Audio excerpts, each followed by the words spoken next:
Chúng ta sẽ xem chung trong phân đoạn Kinh Thánh được chép ở trong Ê-phê-sô đoạn 6, Ê-phê-sô đoạn 6 câu 11 đến 13. Chép như thế này: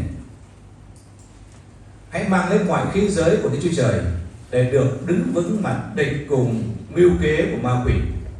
Vì chúng ta đánh trận chẳng phải cùng thịt và huyết, bèn là cùng chủ quyền, cùng thế lực, cùng vua chúa của thế gian mờ tối này, cũng cùng các thần dữ ở các miền trên trời vậy.